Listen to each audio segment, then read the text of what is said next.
屬鼠嘅你今年特別要留意喎，因為沖太歲沖動不動盪不變化，有遷移外出變化之象，感情變化、住屋變化、事業變化。咁變化咧就分兩極化嘅喎。首先講感情先啦，感情變化咩意思啊？如果冇感情，要嚟一段感情；如果有感情未結婚，容易結婚或者分手；如果結咗婚，就唔使問，梗係容易炒大鑊啦。咁你係咪？所以屬鼠特別要留意感情容易變化。咁住屋變化冇所謂啦，因為每一次沖太歲咧有個大號星跟住，所以每年沖太歲嘅生肖咧特別容易搬屋或者買屋嘅。咁我頭先講啦，同第二個生肖都有講噶啦，買屋搬屋其實而家冇乜所謂，最緊要廚房廁所唔好對任何門就得噶啦。咁同埋買屋就而家唔使揾方向，因為只有旺財或者旺丁，旺財我就吹丁，旺丁你就可以吹財。咁最簡單，你唔使識風水又唔使識方向嘅，就門旁邊擺個水吹財。屋後面中間位置擺個15個 cm 以上嘅大石春，咁就旺身體。咁無論你間屋旺財或者旺丁都好啦，前面吹財，後面旺身體，咁就點嘅屋都搞得掂啦。最緊要廚房廁所唔好對任何門。咁事業變化就兩極化啦喎。如果你生喺8月8之後3月6之前有任何新機會，可以放膽嘗試，無論轉工又好，又或者想新投資又好，今年成功機會都比較大嘅。咁但係如果你喺3月6到8月8春夏天出世咧，可以唔變，打死都唔好喐，因為變咗好嘅機會其實唔係話好大嘅。所以雖然今年屬鼠排第11，感情或者事業都排第11，其實就兩極化。秋冬天出世人變好，春夏天出世人變衰。住屋變化冇所謂，職業變化可以秋冬天出世可以變，春夏天出世可以唔變，千祈唔好變。咁感情變化就聽天由命啦，我都唔知你變成點㗎。咁今年吉星有月空，呢個月空叫逢凶化吉，可以減輕凶星嘅力。凶星有咩啊？凶星有大號，每次沖太歲個大星都跟住㗎。咁啊頭先講啦，大號代表大破財，所以容易搬屋。咁但係又冇諗住搬屋，又冇諗住買屋，咁點算啊？自己主動用一筆錢，用一筆錢唔係代表破財喎，可以買嚿金都好啦，買嚿金我都用一筆錢都可以擺屋企啦，係咪？咁仲有天哭，天哭心情唔好，有時容易喊啦。咁如果咧係分咗手嘅，咁啊梗係容易喊啦。或者咧結婚咧都可以喜極而泣都得嘅。咁仲有叫歲破，歲破即係頭先講嘅沖太歲嘅意思，冇乜特別，個意思已經講咗啦。同埋沖太歲特別容易筋骨手腳損傷喎，因為今年叫做子午相沖，而係筋骨手腳、手指背脊受傷。損傷月咧，農曆5月同11月可以捐血洗牙化解，所以屬鼠今年特別要留意筋骨手腳受傷，同埋揸車容易撞車，尤其是農曆5月同11月可以少啲揸車，或者嗰2個月揸車盡量小心少少啦。咁屬牛嘅你呢，雖然今年財運排第10幾實又唔係咁差嘅，不過排來排去冇人咁好咁解啫。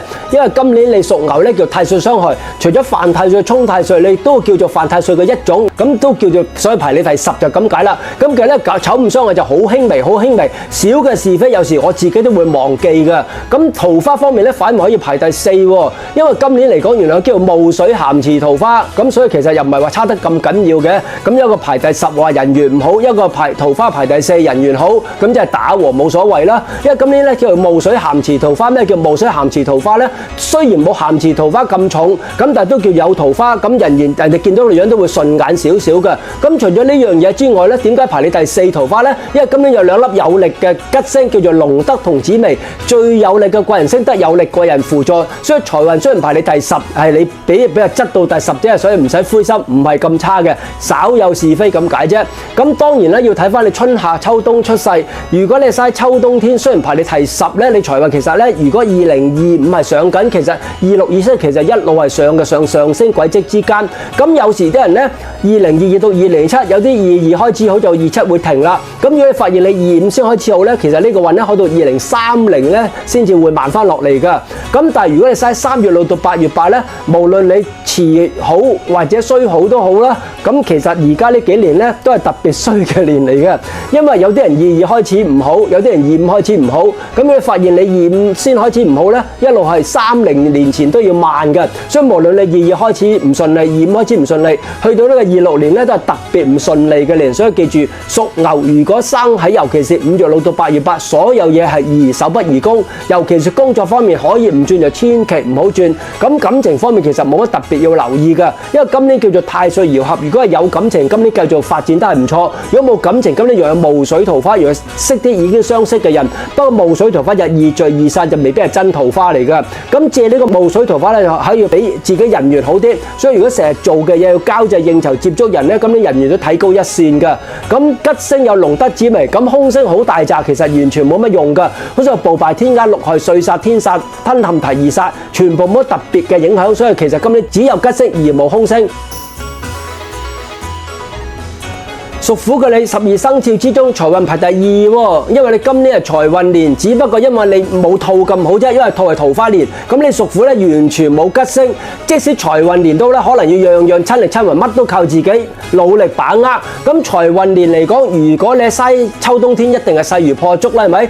即使你嘥春夏天都啦，都係因為財運年而提高一線嘅。咁啊財運年咧對呢個上班一族就冇乜幫助嘅喎，因為上班一族唔會突然間個財運年多咗錢噶嘛。咁財運年當然排第1對做生意有幫助啦，排第2對自顧多勞多得嘅人有幫助。咁但係最直接一定係做生意㗎啦，因為做生意去到財運年咧，財運年有時唔係話越勤力越多錢㗎嘛，你唔同自顧係要多勞多得，係用時間去揾錢。但係做生意可能突然間接到筆大生意，哇！一單生意可能頂你1年都得啦。所以屬虎今年咧排第1係做生意嘅人，排第2咧就係自顧一族，最冇乜特別幫助咧就係上班一族啦。咁上班一族唯有希望今年公司業績好，年尾有個大利是收一收啦。如果呢個都冇啊，今年就冇乜希望噶啦。咁屬虎咧完全冇吉星，空星都唔使驚，空星得一粒子背啫。咁子背俾人督背脊講是非，咁明槍易擋，暗箭難防，話明督你背脊，你又唔知邊個喎。咁你唯有自己行得正，企得正，